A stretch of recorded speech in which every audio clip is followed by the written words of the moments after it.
I didn't know until I was looking into it that you were from Canada. So I was then very curious about, you're in Canada and you've ended up in the world of opera, but obviously you're too young to have not been part of rock and roll growing up. Right. So how did you first discover, I mean, were you into opera and other types of music when you were young?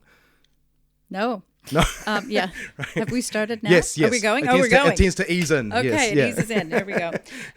Yes. So for me, I think growing up in small town Ontario, it was nothing to do with opera at all. And I think that's often the way with people. They kind of find their way in to the art form. So for me, it was more growing up in a home that did have music. My mom has a beautiful singing voice. Dad would play the guitar, but it was, Johnny Cash kind of stuff. It certainly wasn't opera. Yep. And I think I do think about the quality of music programs now, what kids are receiving in school and what they're not receiving in school now. We were very lucky then to have beautiful singing and choirs and, a band kind of program. So you'd play instruments. You would have musical literacy, which is something that is an issue now, I think. Very much so. Yeah. Yep. But we had a lot of fun during those times, and I remember going to piano lessons, such drudgery and never wanting to do this. And then getting into high school and still carrying on. And then my piano teacher, Jeanette Steves, actually heard me singing. And that was it for piano. Let's go where the talent is. Let's go back to the piano for a second, because I did piano lessons when I was young as well. Yes. I started when I was about 5 or 6. And I love the piano as an instrument now. But it didn't engage with me, and it was when I started playing guitar. So you found vocals, I found guitar when I was 12. Yeah. So what was the disconnection with piano for you? It was just that there was more talent with the voice. Okay, right. Yeah. So I think that the piano was still really important, and I've needed it, my whole life, to help learn repertoire.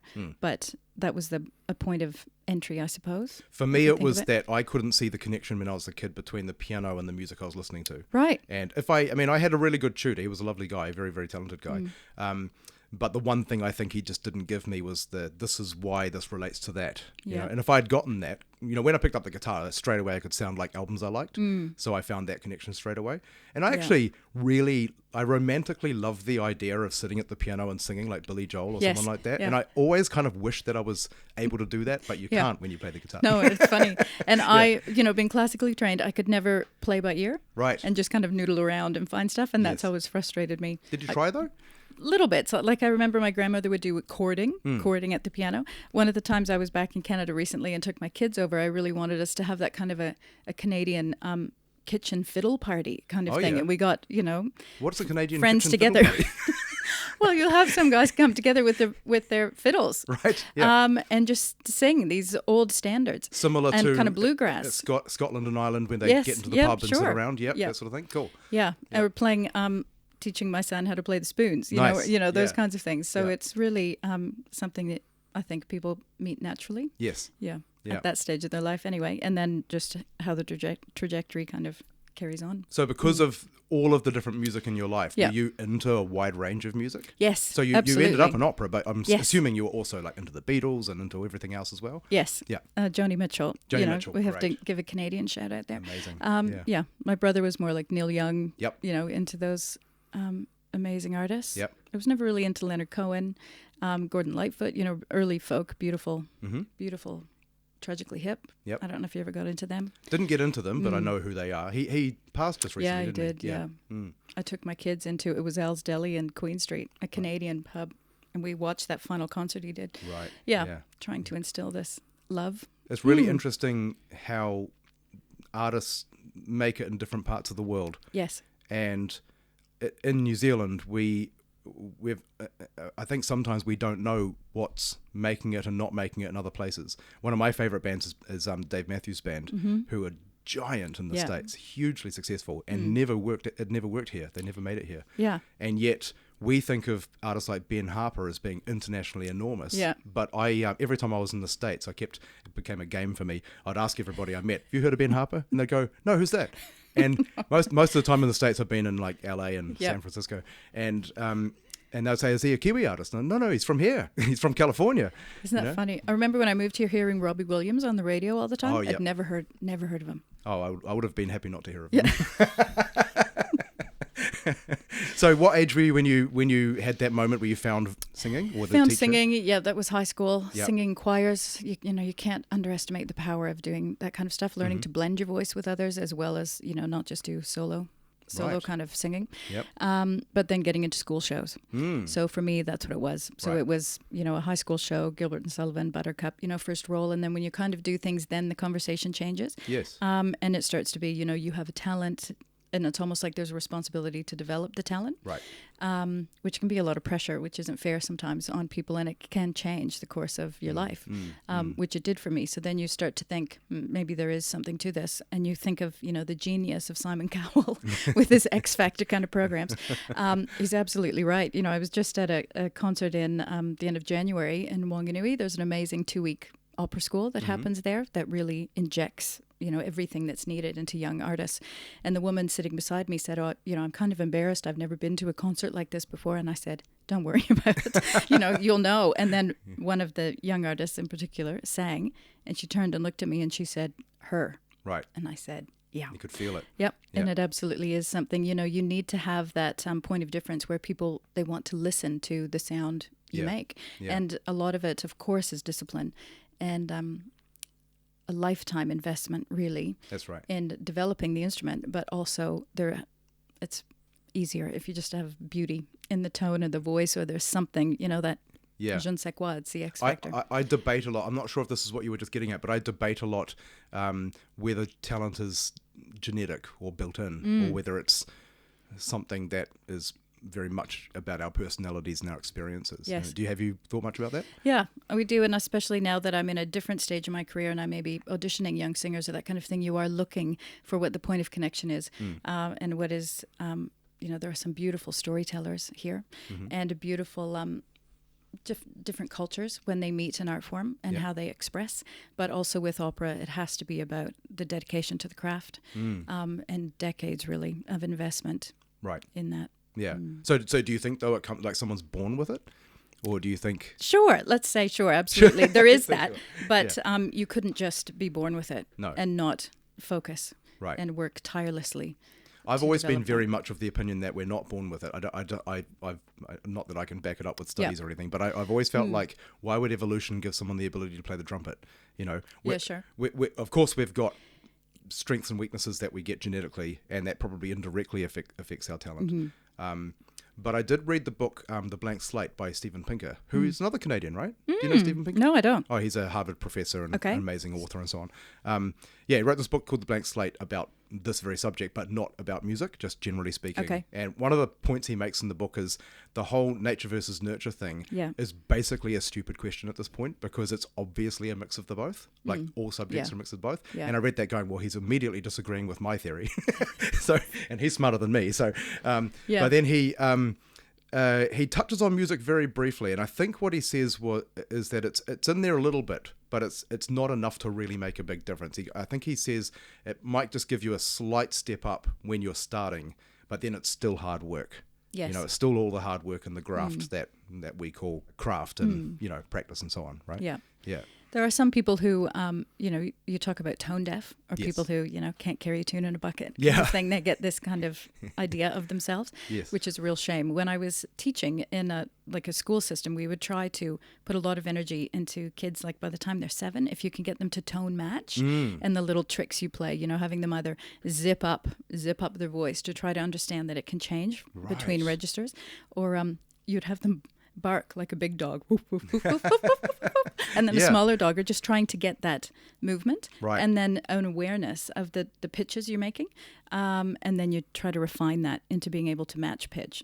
So there are those kinds of things. There are some people who have an idea about themselves that they can't do this, and there are people that I work with that would love to meet those people. I think also that's part of the reason why I don't like the idea of it being a built-in thing. Yes. Because I think that robs people. Yes. Sometimes. I mean, I know I've been teaching a guy who I met when he was 60, and he was told when he was in his teenage years that he had no talent and he shouldn't do it. Yeah. Yeah. And so he spent 40 years not doing it. Yes. And then I started showing him a few things, and I said, well, I don't believe in that at all. Just, you just get to work. And now he plays guitar. That's beautiful. And I'm trying to, and now I'm teaching him more about, things like listening to a chord and identifying. Yes. You know, I mean, just starting off with, is it a major chord? Is it a minor chord? You know, and so on. It's all available. And teaching kids at a young age, I mean, I don't think I had somebody doing that would have been great. But I think other kids have what I had, which was just, I was super into it. So I just immersed myself in it, you know, which is a different path, but to the same outcome. Well, and there's so much available now. You know, I was thinking when I started my music degree and moved to a city and, you know, that kind of environment, but I still hadn't had much exposure to opera really or to classical music. Yeah. And we would have these exams way back then when it would be like drop the needle tests. Right. And you'd have to try to establish who the composer was, what era it was written from, the orchestration or that kind of thing. And I had no experience. And I remember a guy sitting near me, or was in my undergrad, he's a conductor now, saying he hadn't realized that music could have words. Right. And I thought, what? He'd been raised in a family that was exclusively, you know, violinists, kind of like they were all orchestral musicians. What, did they live up a mountain or something? Well, not hear the Western radio? Canada, that's all I'll say. No, but totally different experience. Yeah. Yeah, it's fascinating, isn't it? That's right. Yeah. But you still decided, you know, you find your click with the vocals. How come you didn't also consider taking Joni Mitchell's lead? Yeah, it's funny, isn't it? Yeah. And it's not that I'm questioning your decision. No. I'm just really curious to where these paths go, it is interesting, isn't it? So you end up, I guess, kind of, the degree I took was a Bachelor of Music in vocal performance. So everything is steered into that, and everything has to be about music. There was only one opportunity for an elective, and if you're a singer, classical singer, that needed to be in languages. Right. So you need to have Italian, you need to have German. French was okay, but it was Canadian French. Yeah. But those kinds of things. I so it was actually don't know the difference, but Quebecois can be something like fliquer le switch, you know, right. not Parisian in pseudo style. French. Yes. Yeah. But for singing on the stage, you know, everything is you just want to honor things, I think, would be a polite, positive way of saying things. There's a proper way to do things, and it becomes incredibly focused. So there were lots of friends that I had in undergrad that would be in bands or experimenting more with blues and jazz, that kind of thing. And there are amazing degrees available now here where you can study that. But this was a few years ago. So for me, it was a classical path. Yeah, I feel like that was probably true when I was a teenager too. I mean, if there were courses that were more modern, I didn't know of them. Yeah. My understanding, and I didn't go to uni, but my understanding was at that point you could study like music history. Yes. Or maybe something else more related to classical music or something. But now you've got modern music degrees and all sorts of things. Yeah. When you did your studies, how I guess first question is, how good was the course, and how well did it ready you for the real world of music? Interesting. Yep. And I just read an article about that today, and how can we be providing students now with what they need to cope in you know, to be a career musician. Yes. And it is very different. And that wasn't really highlighted then, and it still needs to be highlighted now. Do you mean on the back end in terms of business, or do you mean on the, all of that. And now, you know, there are things with, you know, a person's brand or their social media presence or that kind of thing that exists now that, of course, didn't exist then. Right. But it's interesting to see the components then were very much music theory, music history, you know, the same kind of things you were talking about. Yeah, I've toyed with this problem, you know, in my for many years. I had a music teacher who wasn't great when I was at college, and she was a very narrow-minded person. I don't think she had experience actually in music. I think she was, you know, in the classroom. Right. And but she was just. I mean, she didn't represent all teachers. She was just a bad teacher. Yeah. And she was explaining something in class one day, which I can't quite remember, but it must have just been something simple about keys or something. So I think she was saying, if you're in this key, you can play those notes, but not those notes. Something pretty simple, right? And she laid this out, and I had that morning been listening to an album by the Chili Peppers, and I remembered that one of the things that they did the thing she said you couldn't do. So, not to try and be clever, I put my hand up and I said, are you saying that these notes don't go together in the same context? And she said, that's right, you can't do it. And I said, I'm just confused because I was listening to an album this morning by the Red Hot Chili Peppers where they did that exact thing. And she responded and said, oh, well, I'm talking about real music. Ooh, okay. That's the kind of teacher she was. Right. And of course, she could have answered that so many other ways, you know, and contextualized it. But of course, my response was just like, well, to hell with you then, you know. And I think that triggered this thought process over all these years that can the education system keep up with the ever-changing world of music, both on the on the business and branding and that stuff, but also just music keeps innovating. As soon as you try and bottle it there, it moves over there. Should the education system actually just stick to things like theory and craft and technique and that stuff, and let the art innovate itself separately? Do you have an opinion on that? Yeah, I think it is interesting, isn't it? But there are some fundamentals, I think, that a person is in a better position for their career if those building blocks are established. Would that be theory? I mean, yes. Yeah. So I think you need to have music literacy. Yep. It is a stumbling block now, and there's so much talent here, immense talent, and people are being accepted into programs that maybe haven't had the opportunity to have that literacy established, and it is a weight they have to carry. And we can, as a company, we can learn how to support that. Once we learn that, we can support how to work around that. Yep. So we may pay a pianist to record just their line in the opera or what they have to learn. We can record the rehearsals and have the videos sent through to them. It depends. We need to learn how they learn, and also about memorizing. A lot of people can't even remember cell phone numbers anymore. We just don't need to. Short-term memory, what's happened to that? That's right. It's all just at within hand's reach. Absolutely. So how does one learn a role that's 3 hours long in Italian? Yeah. Or something like that. So it is a unique kind of learning that has to happen, but I would suggest that it is all easier if there are some basic fundamentals in place. Yes, I was listening to an actor from America talk about this on something recently, where they were talking about the difference between stage shows and movies. And it's not on a movie set, you can just keep going over and reading the line, read the lines and have a sandwich. But when you're on stage, you're on stage. Yes. Start to finish. You have to know everything. Yeah. I hadn't really thought about that in terms of opera, but it must be that, but even more intense, because you got the performative side of it too. It's interesting for us, and we're all coming out of COVID working on that, but we're about to go into rehearsing a main stage opera in a couple of months' time, and many of the singers, we had so many singers audition for our chorus, and it's a different model we have here, where we have a professional chorus, a paid chorus in Auckland and in Wellington and in Christchurch. Yep. And that's pretty cool, and we work with the other orchestras as well when we get to each city, so the principal cast is the same. Right. But it's fascinating for us to go into this thinking, what does this cohort look like that has graduated? I didn't know so many of these names coming into audition this past year. Yeah. And you realize there's been a whole cohort of students that have studied and graduated during COVID. Right. And what has that meant to them? Because when anybody encounters opera, it's a very different landscape, and there's so much to learn. So if you have the fundamentals, you have your technique, you have, I don't know if we'll talk about any more of that later on or not. Oh, I love technique. Yeah. Okay, yeah, I've got questions already. Yeah, so when you start in that and think about that, but then when you're working in a professional opera landscape, there are so many more other elements to balance. Right. So it's also the dynamics in the room. Some things when you get into the theater, there's some etiquette you need to know, like almost like golf, right? Like things you do and wouldn't do. You'd never cross downstage of a principal singing their, having the big moment, singing their big aria.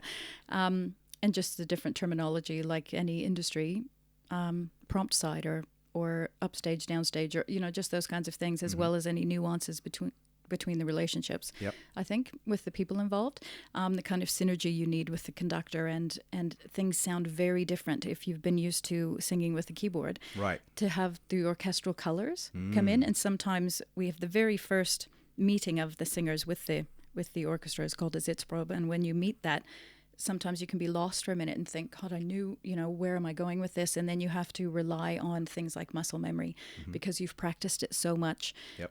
Principals who come in to sing with us may have spent a year learning a role, and a lot of that is funded on their own, from their own means or on their own steam, with a coach that they trust. You always need ears you can trust when you're working and developing your voice.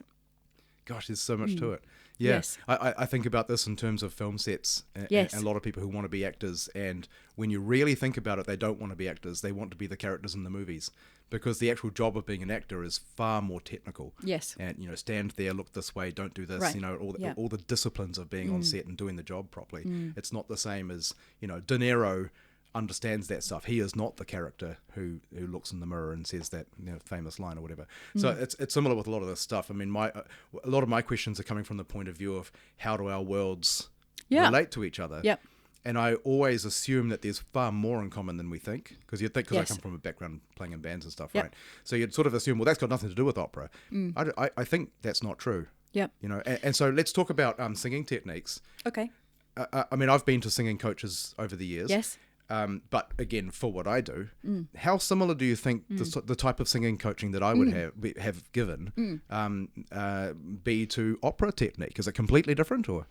When I was in university, I used to teach singing lessons to people who wanted to sing in bands. And there are some fundamentals that are the same, you know, because it is so intimate and there's not an instrument you can pick up. It is you. There is no degree of separation. So I think some of that, it has to be about the breath. It has to be about the connection to breath. It has to be about posture, all of that things, vocal health. You know, I was thinking there are some people whose careers are shaped because of the damage that has been done to their voices. They have a certain like a lot of sound. rock stars. Yeah. You think about someone like Dionne Warwick, or you think about, you know, people who maybe have a rasp or an edge to their voice. Who else has a very Tom Waits, you know? And then you do have some artists who have had little nodules, you know, or need surgery to have those removed. If there is, well, you don't want any swelling of your cords. So anything like that, it can get pretty strict. I read about that happening a lot. A nodule, would you say nodules are an injury from poor technique? Can be, yes. Right. Yeah.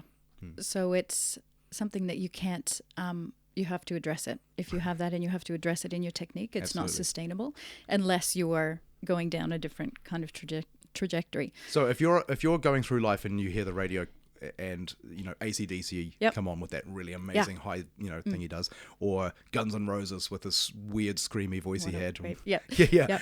Do you flinch and go, oh my god? You know? No, I don't anymore. No. I mean more from the technique point of view rather than judging the music. No, I don't. I don't feel that strong about it. I kind of appreciate the can we call it artistry? Absolutely. Call it the artistry that those people have developed, and it's just a different path. You know, the world's richer because of all of those contributions. I think, you know, I have such a wide appetite for what I listen to. Right. I thought you were going to say appetite for destruction. No, but with classical singing, or with opera, sustaining that, because, you know, you're talking about the power of the unamplified voice. Like, it's absolutely remarkable. And you need to be aware of your resonating spaces, and you need to be, you know, you can't make as effective a noise if your sinuses are full one day. You know, you need all of those spaces. So health is paramount and care is paramount. You know, there's not widespread smoking in bars or anything like that anymore. You just got me thinking about something. One of the ways that I've been improving my technique over the years is learning to sing quieter and gentler. Yeah. I started off in loud rock bands, and I was always trying to sing over the drummer, so I sang hard. Yep. And it really screwed up my pitch control and so on. And that became muscle memory. That became a habit. So then I had to really work on pulling it back. And of course, if you start lower, you've got more headroom and so on. Yes. But the history of opera comes from a world without microphones, where you had to project yourself. Yes. So I've never really thought about that before. How do they get those techniques right but still project themselves? Are they actually singing loud? It depends. So there needs to be that connection, but the resonance is really important, and something we call squillo. So the ability to project that right into the far corners of whatever your performing space is. Right. But it also needs to be and can be incredibly effective to have the whole mechanism engaged and be able to deliver piano or pianissimo. So it's about the cut, it's about the projection, it's about the enunciation, how the vowels and consonants are shaped. The vowels carry the sound, of course, but it is also about communication. Right. But it's all engaged with muscles here. Yeah. Really important. It's a very holistic answer when I'm really just asking about volume, but it all plays into volume by the sounds of it. Absolutely. Yeah. Would you say it's similar to like a martial art where it's not about strength, it's more about control and technique and that sort of stuff? That's interesting. Yes. So it's not about the power of the sound that's being made. Right. Yes, but it is about the technique. Yeah. Yeah. Interesting. Absolutely. Yeah. Knowing nothing about martial arts, but yes. No, neither do I really. Yeah.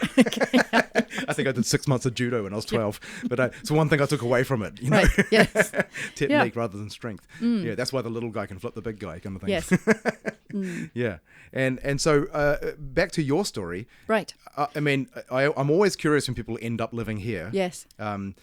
You know, growing up in New Zealand, at least for me, I felt like we were on a different planet. You know, we were just so far away from anything, especially back then. So from your point of view, did you kind of move to the small town when you came here? And why did you come here? Yeah, interesting.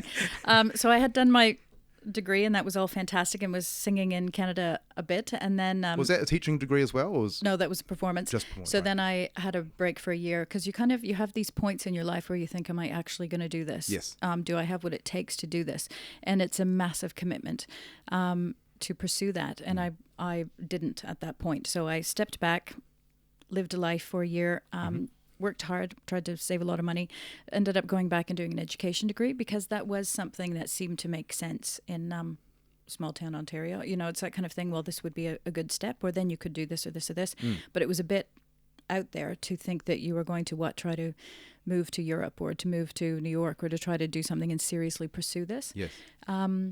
And for me, the kind of attraction with opera, for me personally, I'm not a stage animal. It hasn't been about seeking those opportunities or about the applause or whatever. My happiest moments were working on really honoring what the composer had intended, what the story was, working at the highest level I could achieve with people who were, really professional, and also pursuing that. Absolutely. Was something that I really enjoyed. So I did an education degree then, which was a 1 year in Canada. And then when I finished that, looking for the next kind of opportunity, but it turns out that some of the guys that I graduated with had come here, and there was a massive teaching shortage here at that time. In colleges, or in primary schools and intermediate schools, there wasn't pay parity yet for teachers. So in New Zealand, people were still kind of paid according to the size of the body you taught. Right. No, high school teachers were paid more than primary teachers. So a lot of primary and intermediate schools were having a hard time retaining staff.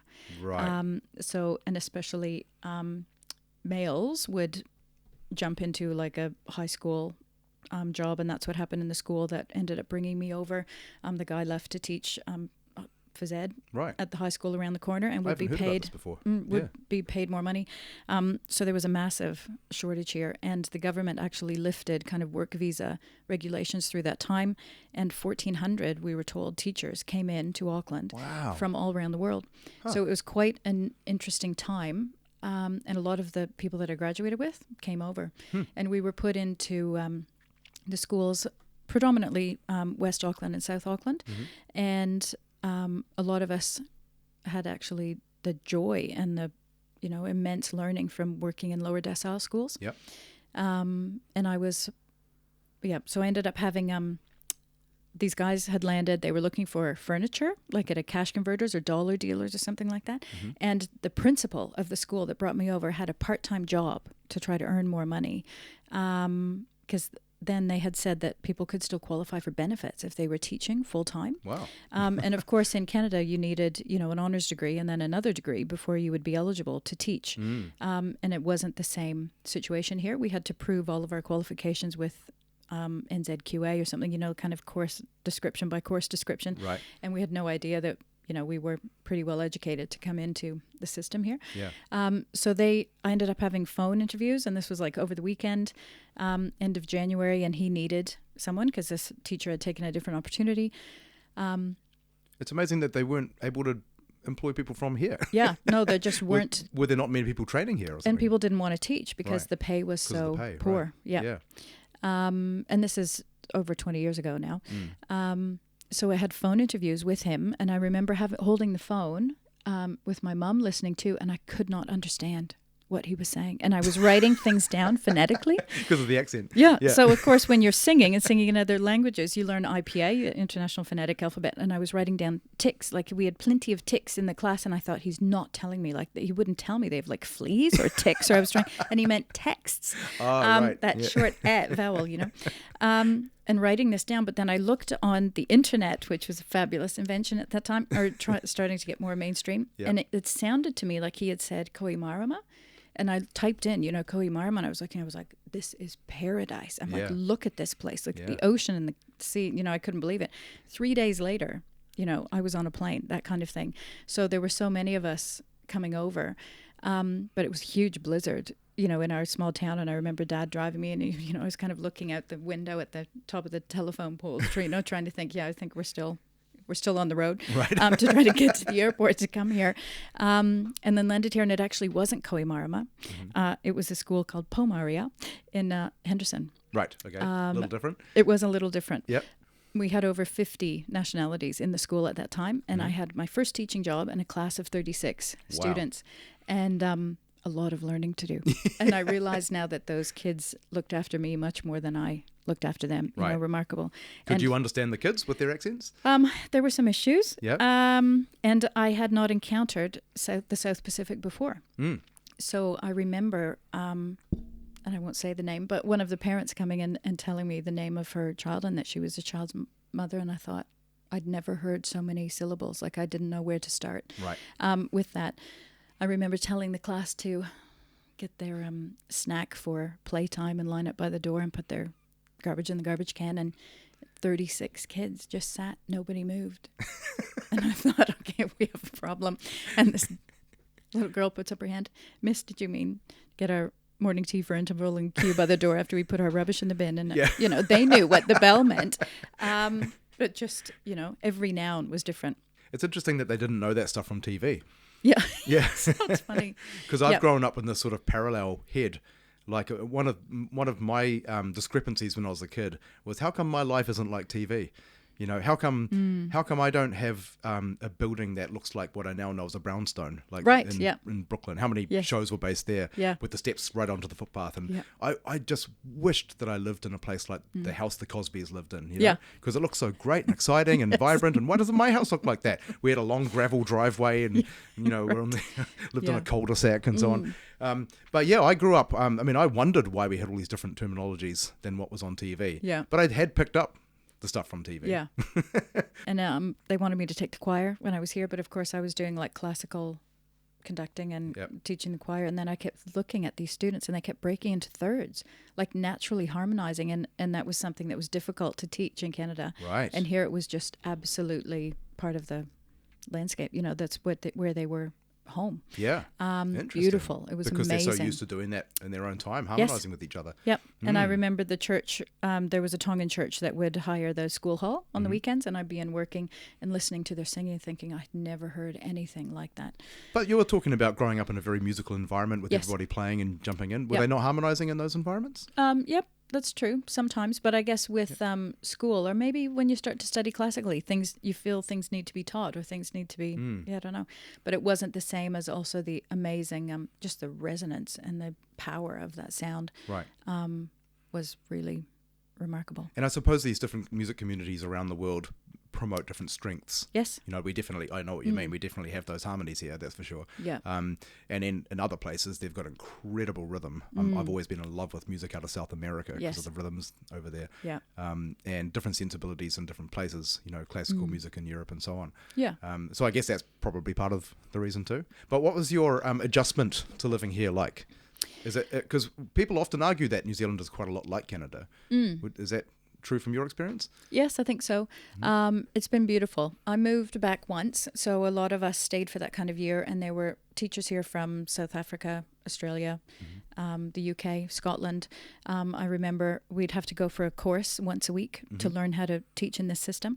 It was different for us. The Canadian culture was similar to this, where you'd have, you know, kids on the mat and running around doing things in different ability groups. It was a harder adjustment in my recollection for the South African teachers, because they were used to a very disciplined setting where kids were in desks in rows, no one spoke, it was all textbook focused, that kind of thing. So perhaps more of a cultural shift for them. But yeah, there was an affinity here, I think, with us. I remember them joking that students in some schools in South Auckland were starting to develop a Scottish accent after 3 years of having Scottish teachers. But I don't know. But I'm still in touch with some of the students. Yeah. And I did that for a number of years until I, you know, really missed the singing. I think sometimes with music, it's something that you can't really step away from. Well, that was going to be my next question. When you were here in those early years, were you just here in that moment, or did you have plans like, I'm going to do this and I'm going to go there? Yep. No, it was entirely to do that, and I had my hands full learning how to do that. But then you got the bug. Yep. You kind of do, and you go and have an audition, and then you start to sing, and you get back in a choir. I joined an a cappella group here, Viva Voce, a chorus in Auckland, and that changed my life again as well. So then from that, you're then invited to audition for the New Zealand Opera Chorus, for example, and I got into that and started to sing, and then the singing kind of took off again, to the point where there were offers from the company, to the point where I stopped teaching, right. and then sang full time. And at that time, the company was doing national tours. Yep. There's so many beautiful theaters here in so many regions around. There really are. Yeah, I've played them myself, but in a different context. Isn't it amazing? Yeah. So we did like one Mozart opera, Così fan tutte. We did a national tour of 32 performances of that. So that kind of thing. So I'd stepped back from teaching and had gotten married to a Kiwi that I met in the opera course. And then did my master's at that time at the University of Auckland. Yeah. Also, and then I was also in Carmen, those kinds of things. So things were moving much more again into a music space, right, and into an opera space. And so you're going you went full time with music effectively. Yeah. How were these tours back to back, or were there droughts? That year was absolutely droughts. But that year, so to go from that contract, and the day that tour finished, the rehearsals for Carmen started. Right. So it was a total year of immersion. That's the word. Yep. Into the art form again. Right. Which was beautiful. But I mean, the company here, there aren't that many contracts that we can offer, and so then there are droughts. But then it also aligned with me having children. Right. So then for me to kind of come out of that, and I think especially when you've been a teacher, you feel a kind of responsibility to educate your own kids as you raise them. So for me, then I started to move into education work with the company. Right. Which was, had always been really central to the work the company wanted to achieve, I think. Yeah. Those opportunities were always offered, and you'd have students coming in to see the dress rehearsals of the shows or that kind of thing, getting a taste and a look in to see what opera could look like. And they gave you more stability, I assume? Yeah. Have a consistent role? But it was 2014, actually, was New Zealand Opera was able to form a Department of Education. Right. And I was really fortunate to get that post. And is that what you're heading now? No, it's grown from that time. Right. But that was the first kind of step, and it was important here that there was a private bill in Parliament, which was the Amenities, the Auckland Regional Amenities Act. So there are organisations in this city that receive up to 1% of rates that are paid, that come into the Auckland Philharmonia, Auckland Theatre Company, the Auckland Arts Festival, also the planetarium, drowning prevention, lots of different organizations. So for us, for the company, it gave a stable platform of funding that could enable us to not just do ad hoc, knee-jerk kind of applications. I know we've been awarded $6,000 from the Waitakere Trust, so we're going to do this workshop at a school in West Auckland with people who live in West Auckland, that kind of thing. So to have that stability was really a game changer for us to begin to really seriously look at what could be offered and the value of that, I think. Well, now that you're talking about the business side of it, one of the things that we started this podcast based on was talking about the real life careers of being a professional in the arts, and mostly in the early days mostly over the years we've talked to people in rock and pop, and also in film and comedy and things like that, but definitely dived into a few of the other areas too.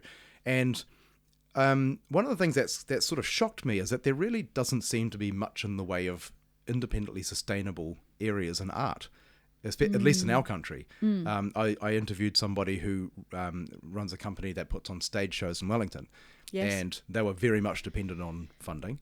The pop world here is very much dependent on funding. There seems to be a relatively strong industry and country that remains, because there's a loyal audience there. I don't know if that gets any funding, and it sounds like you guys are sort of in that world too, for probably better reasons in some ways. But should it be a goal, do you think, for the arts in New Zealand to try and get independent so that we actually have a sustainable, growable business? It's really interesting, and it's something we have a new general director who's now in his 9th month with us and has lived all over the world and is a conductor as well. But one of the questions he has is opera sustainable here? Because there are so many factors that impact that, and certainly with COVID and us coming out of COVID, we saw how that decimated things through the world. Absolutely. We were in a weird pocket here because we were protected for longer, and we were still able to be producing work, and we were, I think, probably the only company left in the world, or perhaps alongside a couple in Australia, that we're still able to produce work. And things were so hard to get artists in. And we had when we did The Marriage of Figaro, we had 2 American singers in the cast that were just, they couldn't believe that they were again able to perform somewhere where this was still allowed to be happening. Right. Yeah. And we were really lucky here that the government did that support scheme for artists. So we would work pretty tirelessly so that we would have all of the contracts ready for crew, cast, everybody that was involved in a show. And if it was COVID cancelled, 6 weeks out, 3 weeks out, 1 week out, what that would mean, and try to be fighting for compensation and then get that package and then try to pay everyone as if things had gone ahead. And a lot of companies or countries around the world were not in a position to be able to do that. Yeah. And same with the artists. And then you have this void, where people aren't able to stay match fit anymore. Yes. And then, so there's not only that, and it's almost too confronting and painful to even be singing or to try to be practicing when contract after contract is being cancelled. So for a lot of companies around the world, it just, none of it was sustainable. It wasn't even functional. Right. For here, we were able to keep the wheels on a bit longer. And then because we were kind of used to get that money through to artists, you can see the importance of having infrastructure that is able to be intact through these times. Right. When you have artists and your crew, at the heart of everything we're trying to do. Yeah. So as far as sustainable, opera is a very expensive business. Right. That's one of the things I love about things like our community open days. So when people come in and see all of the elements and they get really excited by that, or you can show them things like the wigs, that they're hand laced, each strand of hair. I don't know about your personality, but that's not my personality. I couldn't do that kind of fine work. I'm actually, I can zero in on things like can that you? Sometimes. Right. Yeah. Well, sometimes in post-production. I need to show you one of these wigs because they can cost between $3,000 and $8,000 a piece. Wow. That kind of thing. And even if we exchange shows with other companies, companies never exchange shoes or wigs. Really? It's just something because it's too expensive. I guess. Well, something in the business. Yeah. So there are so many elements that factor in, I guess, to the cost of producing opera. It's a consummate kind of art form, and so much specialty. So we're very fortunate to have funding from Creative New Zealand. Right. We are a national company, but we are not a crown entity like the Royal New Zealand Ballet or the NZSO. Right. So we're still under the CNZ kind of family of companies that they invest in. So we have that as well as the Auckland regional amenities, and then constantly applying for other trusts and grants, foundations all the time. And is it hard to get audiences to buy tickets? Well, it depends what the piece is. So there are many different reasons that people decide to come along and see an opera. Right. So sometimes it's because the title is something that's always been on their bucket list. I see. Something like a La Bohème, where you think, this is top 3 operas in the world. Right. If I'm ever going to go to one, that's the one I should go to, that kind of thing. Yep. So we do have some people that do that. The previous general director was really interested in pushing boundaries of the art form and seeing what could happen. If some elements are compromised, then can something greater arise from that? So we worked in different spaces. So we had The Unruly Tourist, for example, that was tightly aligned with a story in the media of tourists coming here and creating havoc in Takapuna Beach, and the new piece devised around that. So that brought in different audiences. Right. And people may be more interested in, we went out through like the Comedy Fest database, things like that. So different audiences, the librettists were the Fan Brigade, that kind of thing. Luke DeSoma wrote that piece. But is this radical thinking, this sort of thing? Because obviously this is in many ways, it's a very traditional art form, isn't it? That's right. And traditional art forms can sometimes imprison themselves. Yep. As the world moves on, they don't move on, so they can get stuck. That's right, Danny. Yeah. So those are really issues facing opera right now. And the themes of opera, are pretty heavy. Yeah. Some of these stories are pretty dark. And what is the place for that? How is that relevant anymore? So we're all seeking to find how is opera relevant? How can we make it relevant? For me, part of the beauty working here is what's the point of difference for New Zealand opera? Right. We're not in Europe. We don't have, like some of those houses in Germany, I was told the 3 houses in Berlin, 155 million euro a year. Right. Or there are some companies in Europe that don't have any kind of development or sponsorship or benefaction program because it isn't needed. They have 80% of their funding from government and 20% from box office. Wow. So it's entirely different to see how the arts are valued in different cultures. Absolutely. But it's absolutely worth fighting for here. Some of the most beautiful moments, if I look back through my career working with the company, not as a performer, but, a different engine room, would be the students coming and seeing things and saying, you totally shocked me, or it wasn't what I was expecting, but, more of it, please, that kind of thing. So they are taken somewhere else. They encounter something else. Some of the beauty is having our chorus members who have day jobs, but they're also paid to be in the chorus, but they don't want to go down to the green room. They want to hang in the wings because they can't believe the magic that they're seeing on stage and seeing people. A couple of years ago, we talked, or it was mentioned quite a bit about opera singers being like Olympic athletes. Right. So absolutely at the peak of their ability, top conditioning, absolute immovable dedication and commitment. And that is really something to watch. I use that analogy a lot myself because I talk about that with other people about being a musician. Yes. That it's not just a physical muscle memory thing. It's psychological, it's emotional, being under pressure, keeping yourself calm, all of the stuff you're talking about, staying fit, staying healthy, so that when you're in that moment, for some reason I always think about the Winter Olympics with those skiers that do those enormous jumps. Yes. I don't know how that started or where that came from, but they jump so high, so far. How do you start doing that? Yeah. And I just imagine the person up at the top of the ramp, and there's, 1 billion people watching them on TV, and they've worked all these years for this one moment. What do they have to do to get their mind into the right place?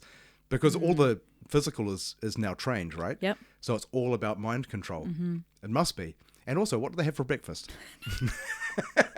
Is it all worked out? Do they have to plan their diet in the weeks leading up just for that one moment? Yeah. And it's not unlike a musician. Yep. I know what it's like to stand on stage with an enormous audience in front of me, and here comes the guitar solo. And you have to do a little exercise in your mind because what you're doing is so bizarre. It's so unrealistic. Yeah. And I remember being in a very high pressure gig once where we were around some pretty serious players. And the thought came into my mind, I could have just stayed home. I could have just, could just be watching TV. Why did I put myself into this position?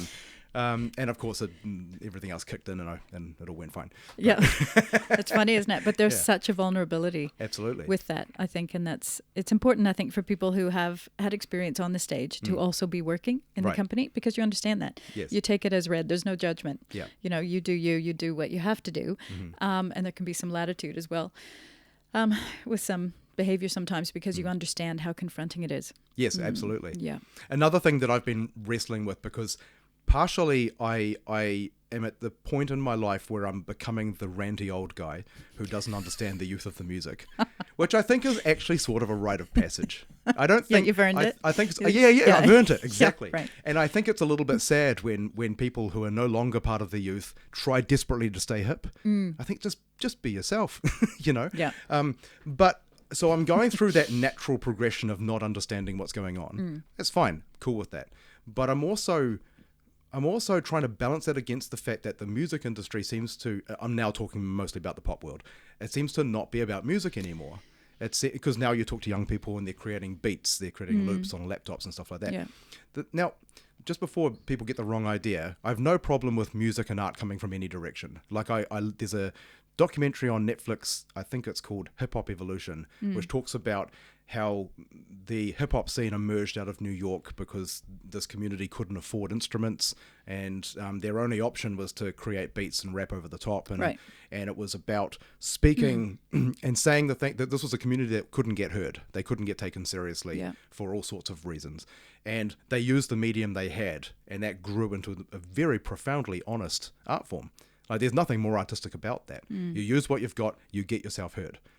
And when I watched that documentary, it gave me an even greater appreciation for hip hop. So I'm not against stuff like that, but I do find myself pulling away from modern music because it doesn't seem to be about the music. It seems to be, let's quickly throw this thing together and put more work into our Instagram feed. And I think that's not music, And now we've got this busy, noisy, chaotic world, and you were quite right before when you say people don't have attention spans and so on.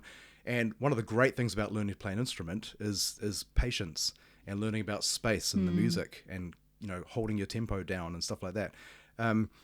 So I noticed that I've been absolutely pulling away from caring about who's in the charts or who's sold the most albums or whatever. And I'm getting deeper into learning about music theory and technique and craft. And I'm listening to more music that's not on the radio, So maybe I'm coming heading more towards your direction. But is what I'm saying sort of where you've always lived? Am I just slow in getting there? No, it's interesting. Yeah. But I also think about. I'm thinking what you've said has brought me more into thinking about the actual operas that we're producing and the stories. Yeah. So I guess the voice is one thing, and then what the intersection is with the business is another thing. Yes. But the actual guts of the art form and the stories we're telling. So it's interesting because a lot of companies have looked to be writing new stuff and devising new stuff and putting energy into that. And then where do those pieces land? And are people interested in new voices in this art form, or do they want the tried and true repertoire? And it's, a responsibility for us to balance that because you do want to be inviting new voices in. But with some art forms, I think there are some fundamentals that need to be shepherded, I guess is the word that our general director is using, because we're doing a new opera forum soon at the University of Waikato, and this will be probably year one, but we're inviting in composers and we're inviting in writers to just have a shared safe space to talk about these things and to say where they think things are headed, what their work is that they're sharing. For us as a company, we've had beautiful collaborations where you do have people that have strengths. I'm thinking of the Tim Finn piece that we did, Ihitaya Vea, started as Star Navigator, about Tupaya and Cook and their relationship as they traveled. And there's been a huge amount of growth that happened with that piece. Right. So you would have someone who you don't think of as a traditional, Tim certainly wouldn't call himself a traditional opera, composer. Right. And working alongside someone like Tom McLeod, he would want me to give a shout out to him as well. But seeing the synergies that can form and then the growth in the education that happens as well. Right. And the openness. So looking at that, when that piece started, people weren't pushing over statues of Cook, for example. Yes. But they were in the last couple of years.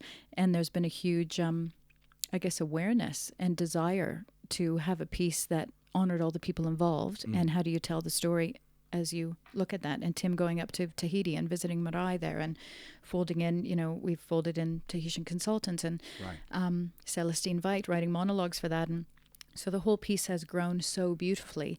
And then when we share that with audiences, you have Tim at the piano who writes melodies like, and it's like something connected with our audiences that maybe hadn't tried opera before, but they could recognize, the beauty of that melody. And we all go away for the next couple of years humming and singing bits of those melodies. So that's a roundabout way, I think. Well, did the opera, now that I think about it, I don't know where opera actually started. Does it have a chaotic, messy start that evolved into being like, because the example I'm sort of thinking of is jazz. Jazz started off in a number of different forms in a number of different places, and then constantly changed shape for decades. And then it sort of got stuck. Somewhere in the 70s or 80s, it sort of got stuck, and I describe it as it became a museum piece of itself. And now there was like, that's not real jazz, this is real jazz. And they became very like judgmental about themselves. And the whole genre stalled. And I think it's actually started to come back again now because there's new versions of jazz. But the new versions of jazz coming out of America are infused with rock and hip hop and all this other stuff, which has breathed new life into it. It's an interesting idea that it becomes a puristic thing that they start to defend when it never started that way. Yes. It was actually this pioneering, innovative genre. That's right. Is that similar to the world of opera? Yep. And starting from the 1600s through, but the world opera from opus means work. Right. Doesn't it? Is the translation. So there have been, it's fascinating to, and it's not for here, but to think about the evolution of the art form and through different countries and how different countries and cultures have realized that. Our general director now likes to refer to it as a world art form, actually, not an inherited art form from the West. Yep. So if you think about it that way, then you can start to see what is the point of difference for New Zealand opera. Yep. There have been different composers that have influenced things and met with varying success through the years, and some of the kind of stock standards of the repertoire now were from the mid-1800s, or if you talk about Puccini or you talk about Verdi, or those would be the most popular titles probably. Yeah. But there's always opera being developed and devised in different countries at different times, or you think about other composers like Sondheim or Bernstein, and the contributions that they made and the influences that they brought to the art form. It's really rich and varied. And a lot of these people must have been rebels, right? That disrupted the whole process. And or people walking out on, right. in like, performances. This is an opera? It was so confronting, and and out they go. So it's always kind of courted that kind of dissent, maybe. Right. Yeah. Some of the operas, like Verdi, will start with the big overture and the big crash, and some of that was just trying to get people's attention in the Palazzo in Italy. If you'd be presenting this outside, or if you had minstrels coming to town, or those kinds of things, you were announcing to everyone, pay attention, something cool's about to happen. Right. I mean, one thing that I really strongly believe is that diversity diversity in your listening habits, and I mean literally and musically. I don't mean other diversity. Yeah. I mean the same way you were talking about loving Joni Mitchell but still ending up in opera. For me, it's the same thing. I mean, when I was a kid, admitting that you liked stuff that wasn't what was going on was almost, that would give you a bad reputation in the school.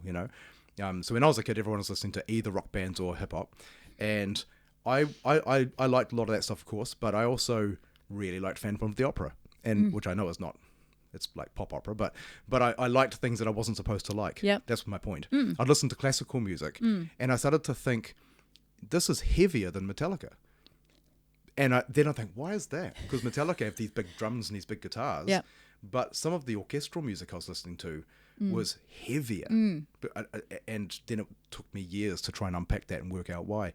I also remember my grandma, who was a very difficult person, she had it in her head that I listened to heavy metal, and she made a comment like, heavy metal, it's a bunch of noise, it's stupid, and she just absolutely went off on it. And at the same time, she was listening to some classical music, and I remember sort of zoning her out and then tuning into the music and thinking, they're not that far apart, There's actually a lot of crossover with metal and classical music. Interesting. If you just swap out the violins for guitars and and so on, which is now something I know is true. And in fact, a lot of metal artists have actually covered classical pieces because they all they have to do is learn it on the fretboard and it works. Yeah.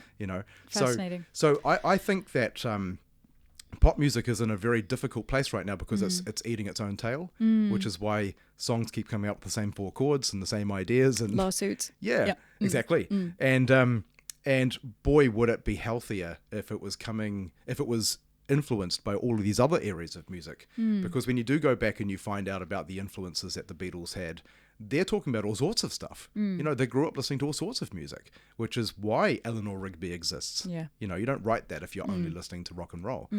So I don't know. I feel like we would all benefit by having more opera and more classical music and more. Absolutely.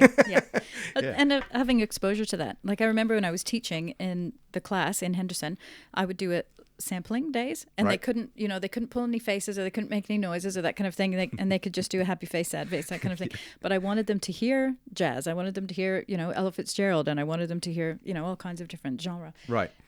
But for us, one of the beautiful things I think about our Opera in Schools tour, which is on right now, and we take a traditional opera, 40 minutes in English, 16 pieces of a set in the van, and drive all over the country. Yep. And those students get to meet an art form that's probably unknown to them. They get to encounter it for the first time in the safety of their own hall. They've got their mates around them. Their teachers are there. So that's safe. So we can take them somewhere else. Yes. And we have amazing artists that are so carefully cast that really connect. Right. And when they're walking in between these students or singing at the front, and it's comedic often and set in a New Zealand landscape, there are no barriers because we are singing stories to them. And they absolutely get it.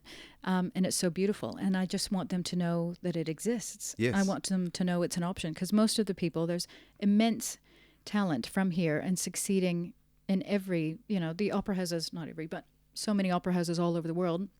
Remarkable achievements from New Zealand artists, Pacifica, Maori, everyone, New Zealand artists around the world that didn't start out with opera.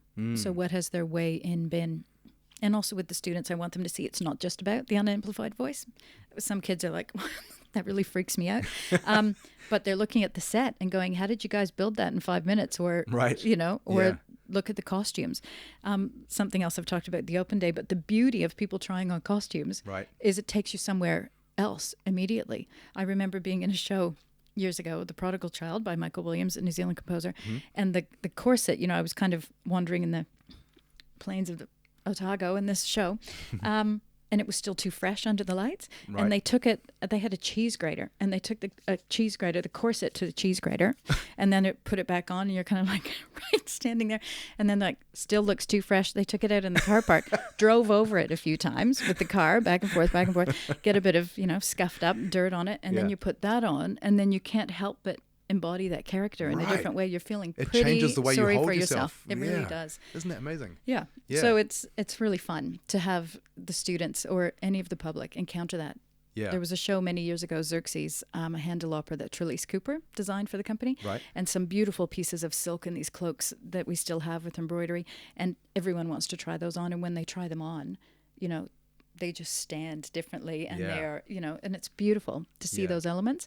And that's why it's such a special art form, because it is the building, it's the scene painting, it's the incredible design, as well as the music. And the interplay between all the different departments, all the different experts Absolutely. involved, and how the they crew, support each other. Unbelievable. And through COVID times, like we'd maybe be headed into a lockdown, and we would, dash to the office at 10 o'clock or whatever. And I remember our head of wardrobe being there and picking up all the bits they could get to take home to try to keep things, rolling. Right. Or the points we had where we were, on stage with a youth opera, rehearsing. It's about to open that night, 1:15, and there's the 1 o'clock update. Yeah. We've just lost the show. And then you have to break it to them that they're standing there. That was the one Delta case in Wellington. Remember that day?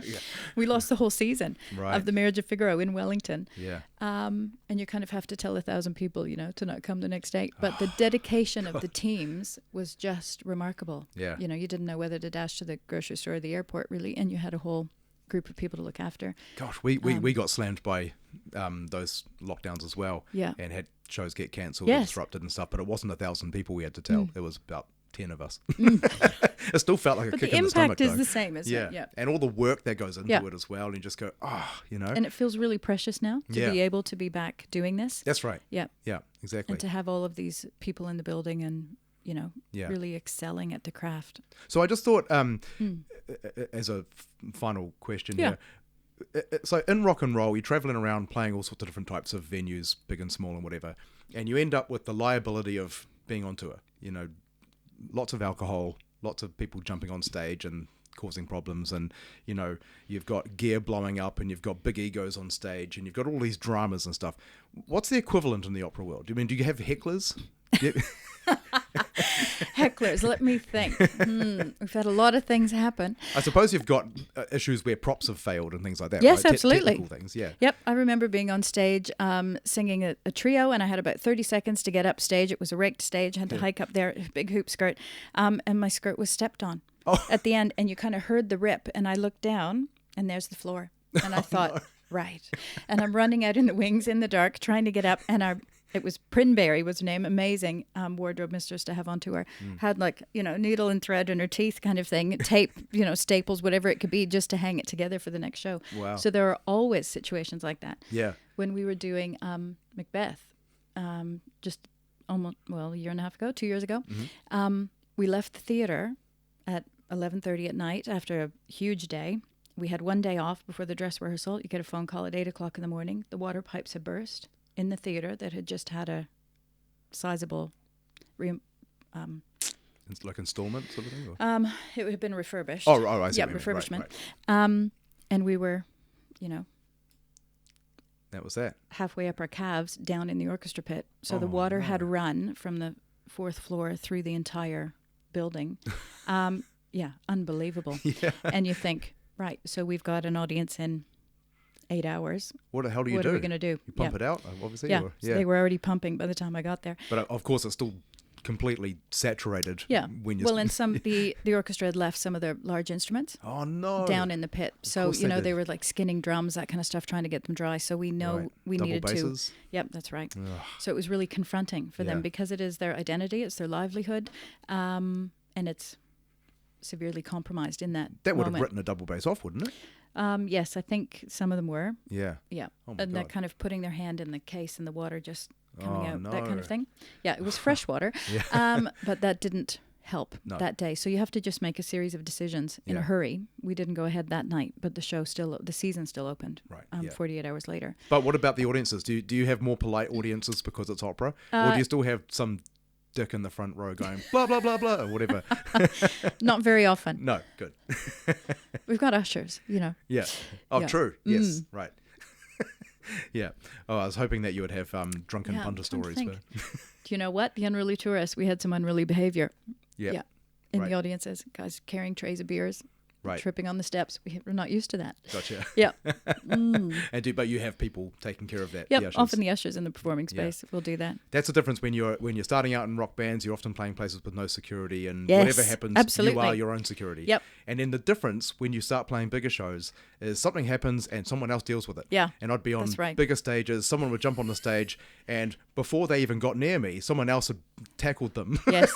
And taken them off the stage, and I'll turn around going, "What was that?" You know. I did listen to one of your podcasts with Gavin Downey. Oh yeah. So he's a producer for us with Music and Parks. Right, so we do the Opera in the Park. Yeah. Yeah. And you guys talked about similar experiences on that one, I think. Yeah.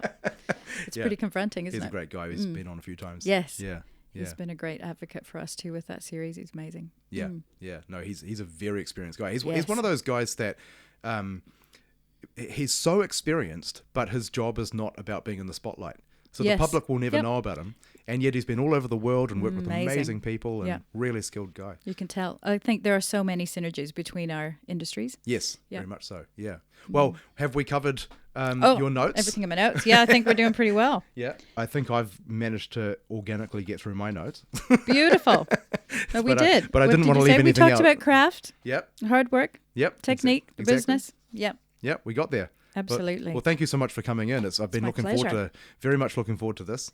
It's always really cool to talk to people in parallel parts of the arts and compare our war stories but really what it comes down to again is hard work, dedication, and tenacity and the love of it.